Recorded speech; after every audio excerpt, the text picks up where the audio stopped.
하나님의 말씀은 이사야서 19장 16절부터 마지막 절까지 말씀이 되겠습니다. 구약 성경 이사야서 19장 16절부터 마지막 25절까지 말씀입니다. 이사야서 19장 16절부터 저와 여러분이 한 절씩 교독하십니다. 그날의 애굽이 부녀와 같을 것이라. 그들이 만군의 여호와께서 흔드시는 손이 그들 위에 흔들림으로 말미암아 떨며 두려워할 것이며, 유다의 땅은 애굽의 두려움이 되리니 이는 만군의 여호와께서 애굽에 대하여 정하신 계획으로 말미암음이라. 그 소문을 듣는 자마다 떨리라. 그날에 애굽 땅에 가나안 방언을 말하며 만군의 여호와를 가리켜 맹세하는 5 성읍이 있을 것이며, 그 중 하나를 멸망의 성읍이라 칭하리라. 그날에 애굽 땅 중앙에는 여호와를 위하여 제단이 있겠고, 그 변경에는 여호와를 위하여 기둥이 있을 것이요, 이것이 애굽 땅에서 만군의 여호와를 위하여 징조와 증거가 되리니 이는 그들이 그 압박하는 자들로 말미암아 여호와께 부르짖겠고, 여호와께서는 그들에게 한 구원자이신 보호자를 보내사 그들을 건지실 것임이라. 여호와께서 자기를 애굽에 알게 하시리니 그날에 애굽이 여호와를 알고 제물과 예물을 그에게 드리고 경배할 것이요, 여호와께 서원하고 그대로 행하리라. 여호와께서 애굽을 치실지라도 치시고는 고치실 것이므로 그들이 여호와께로 돌아올 것이라. 여호와께서 그들의 간구함을 들으시고 그들을 고쳐 주시리라. 그날에 애굽에서 아수르로 통하는 대로가 있어 아수르 사람은 애굽으로 가겠고 애굽 사람은 아수르로 갈 것이며, 애굽 사람이 아수르 사람과 함께 경배하리라.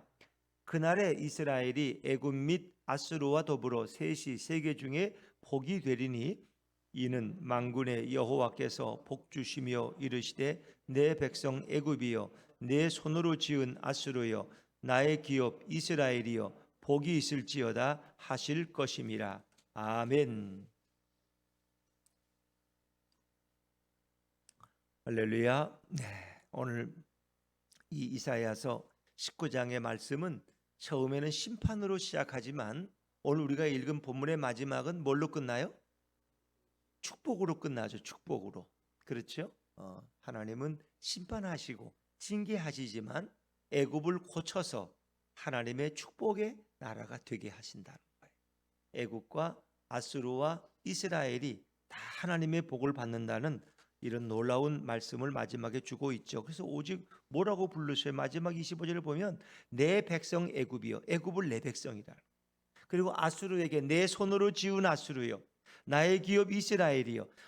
이스라엘을 나의 기업이라고 하는 건 이해가 되는데 어떻게 아수르가 내가 지은 아수르, 애굽이 어떻게 나의 백성 애굽이라고 말씀하실 수 있을까? 성경은 정말 놀라운 사실을 증거하고 있습니다. 자, 우리가 어제 이제 살피던 그 3가지 재난이 임한다 그랬어요. 19장 초반에 보면 사회적 심판이 임하고, 또 자연재해가 나서 농사를 짓지 못하고 물이 말라서 결국 어업을 하지 못하고 모두가 근심에 빠지고, 또 거기다가 정신적인 미혹까지 일어나서 그들에게 혼돈하는 영을 주셔서 애굽이 지도자들이 갈 바를 알지 못하고 술 취해서 비틀거리는 것처럼 나라를 엉뚱한 곳으로 이끌고 가는 거죠. 이게 하나님의 심판의 과정이에요. 그런데 그 심판을 통해서 애굽인들이 어떻게 하나님을 생각하게 되었을까? 그것이 16절 17절인데 먼저 16절 말씀을 읽어보죠. 16절입니다. 시작. 그날에 애굽이 부녀와 같을 것이라. 그들이 만군의 여호와께서 흔드시는 손이 그들 위에 흔들림으로 말미암아 떨며 두려워할 것이며, 그날에 그 하나님의 심판의 날에 그들이 부녀와 같다. 부녀와 같다. 또 장정과 같다. 이 부녀와 같다는 말은 어떤 거예요? 그들이 마음이 약해진다는 거예요. 남자의 장정처럼 강하고 담대해지는 게 아니라 마음이 아주 약해졌어. 부녀처럼, 여인들처럼. 그래서 하나님이 너무 두렵고 하나님 소리만 들어도 가슴이 떨려 그냥. 만군의 여호와께서 흔드시는 손이 그들 위에 흔들림으로 말미암아 떨며 두려워할 것입니다. 그들이 애굽이 그런 나라가 아니잖아요. 그렇죠? 여호와 하나님이 어디 있느냐 말이야. 예? 우리 에집트의 태양신이 최고지 여호와가 어디 있느냐 말이야. 이렇게 무시했던 민족이 바로 애굽 민족이에요. 그런데 그들이 달라졌어요. 하나님의 소리를 들으면 가슴이 막 떨려. 하나님을 두려워하게 되었어요. 또 유다란 유다 백성의 말만 들어도 두려움이 됐어요. 그게 17절 말씀이에요. 17절 말씀 읽어보죠. 시작. 유다의 땅은 애굽의 두려움이 되리니 이는 만군의 여호와께서 애굽에 대하여 정하신 계획으로 말미암음이라. 그 소문을 듣는 자마다 떨리라. 애굽을 향한 하나님의 계획이 있어요. 그 소문을 듣는 자마다 그들은 떨어. 유다 백성의 이야기만 들어도 두려워하더라. 왜? 유다 백성은 하나님의 백성이니까. 그 유다 백성이 얼마나 이제 역사 속에서 이미 그들은 뭐 10가지 재앙을 이미 경험했잖아요. 그렇죠? 그리고 추격군들은 홍해, 이 갈대바다가 갈라지는 이 놀라운 역사, 그리고 그 왕궁의 정예 군인들이 다 거기서 수장되었던 이런 역사 속에 과거의 아픔도 이미 가지고 있어요. 모세 시대. 그러나 그 이후의 역사 속에서 그들은 또 하나님의 심판을 한번 받게 됐어요. 그래서 그들은 하나님을 두려워하는 민족이 되었다. 에집트가. 이제 그리고 그 이후에 어떤 일이 일어나느냐는 거예요. 그렇게 하나님의 징계가 임하고 하나님의 심판이 임한 다음에 애굽이 어떻게 변하느냐. 이걸 이제 주목해 보셔야 돼요. 사실은 저도 성경을 이렇게 읽고 뭐 새벽에 이렇게 말씀을 나눴지만 이런 말씀이 성경에 있었나? 저도 오늘 처음 이렇게 깨달을 정도로 이 말씀은 참 희귀한 말씀이에요. 자, 18절 말씀, 18절 19절 같이 읽죠. 18절 19절입니다. 시작. 그날에 애굽 땅에 가나안 방언을 말하며 만군의 여호와를 가리켜 맹세하는 5 성읍이 있을 것이며 그중 하나를 멸망의 성읍이라 칭하리라. 그날에 애굽 땅 중앙에는 여호와를 위하여 제단이 있겠고 그 변경에는 여호와를 위하여 기둥이 있을 것이요. 이런 놀라운 일이 있을까요? 그날의 애굽 땅에서 가나안 방언, 팔레스타인 방언을 말하는 유대인이 쓰는 그 언어를 말하는 자들이 애굽 땅에 들어간다. 물론 유대인들이 뭐 일부 애굽으로 피신해서 거기에 집단 거주지를 만든 적은 있지만 이렇게까지 또 그들이 여호와 앞에 맹세하는 이 맹세라는 건 서원한다는 거. 5 성읍이 있어요. 근데 그중 하나의 이름이 멸망의 성읍이다. 뭐 태양성이라는 이런 이름을 가지고 있어요. 19절에 보니까 그날의 애굽 땅 중앙, 그 멤피스 중앙에는 여호와를 위한 제단이 세우기고. 이렇게 어떻게? 그 태양신을 섬기는 그 우상 숭배의 땅에 하나님을 섬기는 제단이 중앙에, 그것도 딱 중앙에. 우리가 서울시청 뭐 광장 중앙에 예를 들면 성탄절 추리가 세워지듯이 말이에요. 그리고 그 변경에는 여호와를 위한 기둥이 있을 것이요. 어떻게 이런 일이 가능할까? 그리고 그 애굽인들이 하나님 앞에 기도한다는, 부르짖고, 그리고 하나님이 그들을 구원하신다는 거예요. 자, 20절 말씀으로 건너뛰어 볼까요? 20절입니다. 시작. 이것이 애굽 땅에서 만군의 여호와를 위하여 징조와 증거가 되리니 이는 그들이 그 압박하는 자들로 말미암아 여호와께 부르짖겠고 여호와께서는 그들에게 한 구원자이자 보호자를 보내사 그들을 건지실 것임이라. 이 모든 것이 하나님이 역사하신다는 징조와 증거가 된다. 그리고 그 애굽인들을 힘들게 하는 자들로 말미암아 그들이 여호와께 부르짖어. 마치 사사기의 말씀을 보는 것 같아.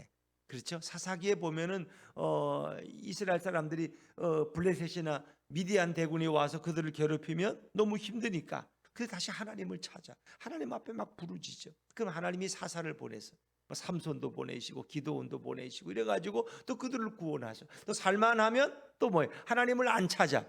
또 자기들 식대로 우상을 또 숭배해. 그러면 또 하나님이 블레셋이나 미디안이나 주변 모압비를 보내서 또 그들을 괴롭혀. 그럼 또 힘드니까 또 하나님 앞에 부르짖어. 마치 그런 말씀을 보는 것처럼. 그렇죠? 그들이 여호와께 부르짖겠고 여호와께서는 그들에게 한 구원자이자 보호자를 보내서 그들을 건지실 것입니다. 그래서 애굽에 간 유대인들이 하나님 앞에 부르짖을 때 하나님이 모세를 구원자로 보내시죠. 그들을 이끌어내게 하시죠. 그러니까 사사시대 똑같아요. 결국 이런 말씀들은 뭐예요?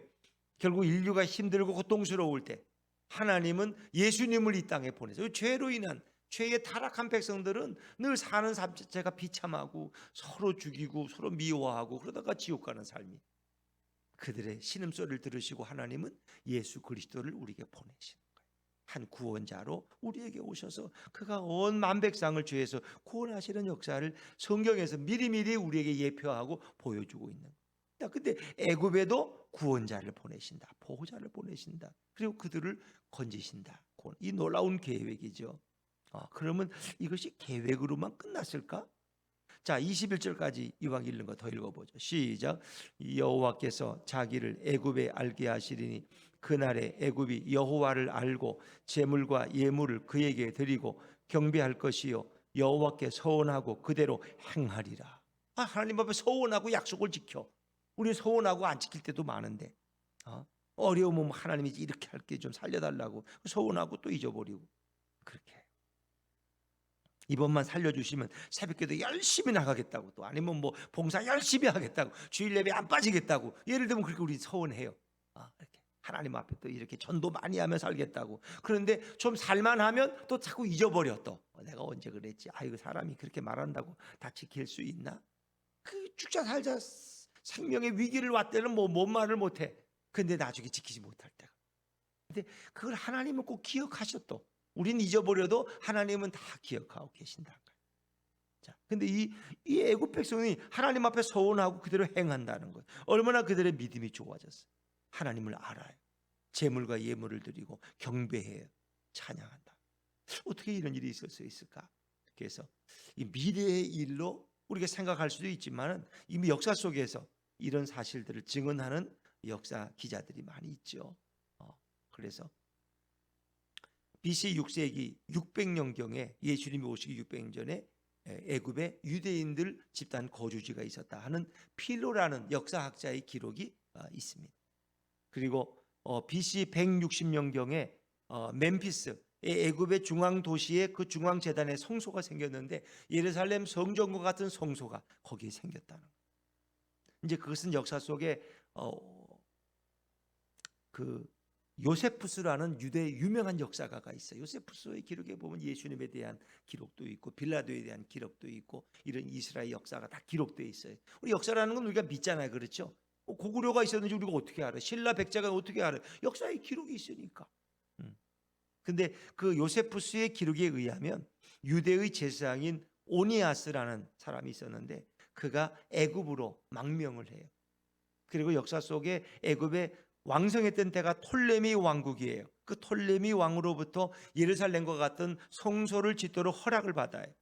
그리고 이 제사장이 바로 그 애굽의 중앙에 예루살렘 성전과 같은 성전을 짓는다는 거예요. 성체 모양으로 건축됐고 이것이 적어도 200년간 지속됐다는 거예요. 200년간 애굽의 중앙에 그 예루살렘 성전과 같은 성전이 거기에 있었고 예배가 진행됐다는 거예요. 그래서 그것이 역사 속에 BC 160년경부터 AD 71년까지. BC라는 건 예수님이 오시기 전, 기원 전이죠. 그리고 AD는 기원 후, 예수님이 오신 후에. 그래서 약 200년 동안 그것이 그대로 지속되었고 또 거기서 예배가 진행됐다는 거예요. 그래서 베스파시안이라는 애굽의 왕이 그것을 폐쇄하도록 명령할 때까지 그것이 계속되었다고 합니다. 그리고 성전 건축 이후에 수도원과 교회들이 많이 생겨났어요. 에집트 땅에. 지금도 가면 애굽에 이런 기독교 유산들이 엄청나게 많아요. 그리고 예수님이 결국 태어나시자마자 어디로 피신했어요? 애굽으로 피신했어요. 그래서 애굽 우리가 성지순례 가면은 예수님 피난교회가 있어요. 그리고 지금도 거기서 예배드리고 있고 그 많은 관광객이 찾아오죠. 예수님이 거기서 몇 년 동안 피난하시다가 다시 돌아오셨어요. 그러니까 에집트와의 관계는 참 이렇게 재미있어요. 근데 에집트에 많은 수도원들이 있어요. 에집트에 많은 수도원들. 그리고 많은 교회들이 지금도 남아있어요. 근데 지금은 이제 이슬람이 대부분을 차지하고 있죠. 그래서 초대교회 이후 가장 번영한 교회가 바로 이 에집트 지역의 북아프리카 교회. 그 애굽 중앙에 성전이 세워지고 그리고 예배가 드려지고 교회가 세워지고 그리고 에집트에 있는 알렉산드리아에서는 구약 성경의 헬라어로 번역된 일도 역사 속에 기록되어 있습니다. 근데 그것이 언제까지 가다가 이제 끝나느냐? 기원 후 AD 몇 년이 적질 않았네. 이슬람의 AD 600년 이슬람의 침입이 있었어요. 이슬람이 들어와 가지고 기독교의 흔적들을 다 없애기 시작했어요. 그리고 기독교의 이런 아름다운 성전들을 다 이 무슬림의 이슬람의 성전으로 다 바꿔버렸어요. 그래서 지금도 우리가 터키 같은 데도 가면은 원래 기독교 문화가 제일 꽃피었던 데가 터키예요. 그런데 이슬람이 들어가지고 그 뭐 수도원이나 이런 걸 다 이슬람식으로 바꿔버렸어. 무슬림. 그러니까 하나님을 예배하던 성전이 이제는 무슬림을 예배하는 그런. 영국의 많은 교회들이 예배당이 힘이 없어 문을 닫으니까 교인들이 없고 관리가 안 되니까 무슬림들이 사가지고 들어와가지고 그들이 거기서 예배를 드리고 이런 일들이 많이 있죠. 참 이슬람의 침입이 있기까지는 에집트에 엄청나게 이 복음의 역사가 꽃피었다. 그래서 에집트에는 지금도 기독교 유전들, 이 성전들의 흔적들이 너무나 많고 수도원도 너무나 많이 있어요. 그러나 이제 대부분은 무슬림이 주로 지배하고 있는 것이죠. 그래서 오늘 이 예언의 말씀은 역사 속에서 그대로 이루어졌다는 것입니다. 왜? 역사학자들의 기록이 구체적으로 기록되어 있고 지금도 뭐 에집트에는 그런 기독교 유산들이 많이 남아져 있는 거죠. 결국은 하나님이 애굽을 심판하셨지만 결국 그들이 하나님을 알고 하나님을 예배하는 그런 역사 속에 있었다. 그런데 이제 거기서 끝나는 것이 아니라 다시 또 예수님이 재림하실 때 그 에집트 땅에 더 아름다운 복음의 역사와 구원의 꽃이 필 줄로 믿습니다. 역사 속에 그런 일들은 늘 반복되어지는 것입니다. 그래서 22절에 그것을 이렇게 설명해요. 자, 22절 말씀 읽어보죠. 시작. 여호와께서 애굽을 치실지라도 치시고는 고치실 것이므로 그들이 여호와께로 돌아올 것이라. 여호와께서 그들의 간구함을 들으시고 그들을 고쳐주시리라. 하나님은 늘 치실 때가 있어요. 우리를 치셔. 근데 치시고 나서 다시 고치신다는 거예요. 여호와께로 돌아올 것이라. 여호와께서 그들의 간구함을 들으시고 그들을 고쳐주시리라. 역사 속에 이런 일들이 이제 많이 반복됐죠. 그래서 특히 뭐 이스라엘이 잘못하면 하나님이 그들을 치시잖아요. 징계하시잖아요. 그런데 그들이 이제 회개하고 다시 또 하나님 앞에 돌이키면서 그럴 때 하나님 다시 그들을 치료하시고 새롭게 만들어 주시잖아요. 그래서 이런 징계와 고난의 과정들은 역사 속에서 계속 반복되었다는 것이다. 결국 징계라는 것은 나쁜 건 아니죠. 그래서 우리가 히브리서에도 보면 하나님은 사랑하시는 자를 징계하신다. 사랑하는 자를 징계하신다. 왜? 그를 아름답게 사용하시려고 징계하신다. 그 징계가 없으면 사생자요 참 아들이 아니라. 하나님이 매를 때리는 것은 나를 사랑하기 때문에, 내가 당신의 자녀이기 때문에 나에게 매를 때리지, 사생자고 남의 자식이면 매를 때릴 리가 없죠.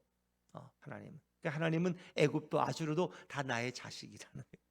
하나님의 품을 나간 자식들이지만 그 징계해서 다시 돌아오게 하시고, 마지막에는 아수르와 애굽 사이에 대로가 생기고 그들이 함께 하나님을 찬양하고 이스라엘과 함께.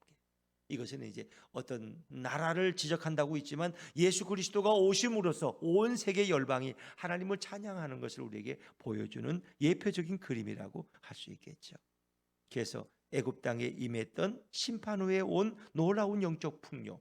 그러니까 어찌 보면 우리의 신앙의 축복은 이런 징계와 심판 후에 우리가 하나님 앞에 어떤 자세로 돌아오느냐가 더 중요한 거예요.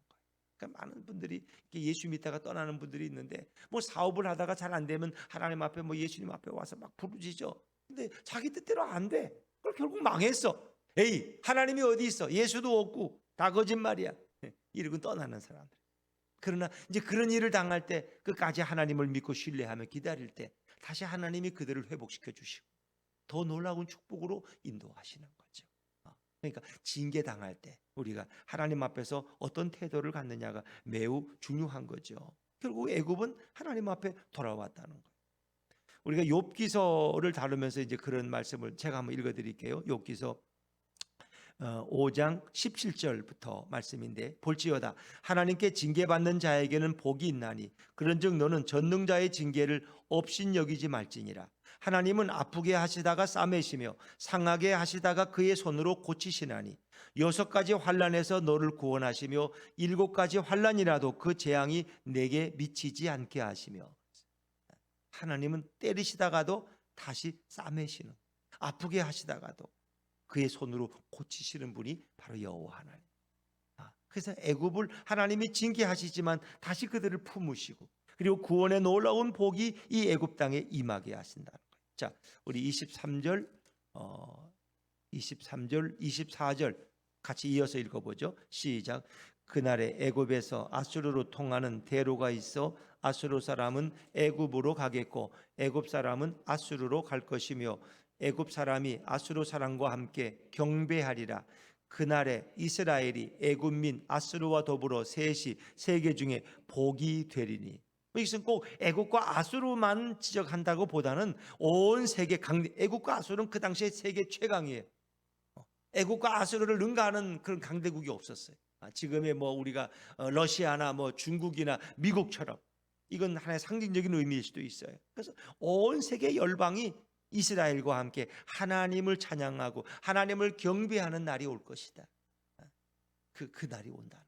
그래서 우리가 오늘도 복음을 전하고 선교하는 일을 중단해서는 안 된다는 것입니다. 이 주님의 계획 안에 그것이 다 있다는 것. 그래서 하나님은 뭐라고 부르셔요? 마지막 25절입니다. 25절 시작. 이는 만군의 여호와께서 복 주시며 이르시되 내 백성 애굽이여 내 손으로 지은 아수르여 나의 기업 이스라엘이여 복이 있을지어다 하실 것임이라. 아멘. 내 백성 애굽이여. 이 말을 바꿔 말하면 내 백성 중국이여. 요즘 좀 골치 아프지만 나의 기업 러시아요. 그렇죠. 러시아예요. 러시아가 전쟁을 일으키고 세상에는 조금 미운 짓만 골라서 하는 게 이 러시아의 특징이에요. 푸틴이라는 친구. 그러나 하나님이 그들도 때가 되면 품으신다. 그들이 회개하고 돌아온다. 그렇죠. 이것이 주님의 계획이에요. 그래서 오늘도 살아계신 여호와 앞에서 오늘도 우리는 복음을 증거하는 일을 중단해서는 안 될 것이다.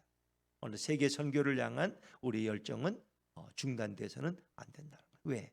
아수르를 향한, 애굽을 향한 하나님의 놀라운 구원의 계획이 지금도 진행 중에 있고 이미 역사 속에 그런 일들을 가끔씩 경험했어요. 역사 속에 지금은 다 이슬람이 들어와서 이렇게 정복한 것 같지만 하나님은 때가 되면 다시 세계가 여호와께로 돌아오는 그런 일을 행하실 것이다. 정말 물이 바다 덮음같이 여호와를 아는 지식이 온 세상 열방에 넘치도록 우리의 선교는 계속되어야 한다는 것입니다. 그래서 애굽이 여호와를 알고 아수르가 여호와를 알고 함께 하나님을 경배하는 그 아름다운 그림이 우리는 그려질 수가 있어요. 그게 바로 우리 주님이 하시는 일이다. 그렇습니다. 오늘도 이 좋으신 우리 주님을 찬양하면서 그 예수님과 함께 걸어가는 복된 하루가 되시기를 주의 이름으로 축원합니다.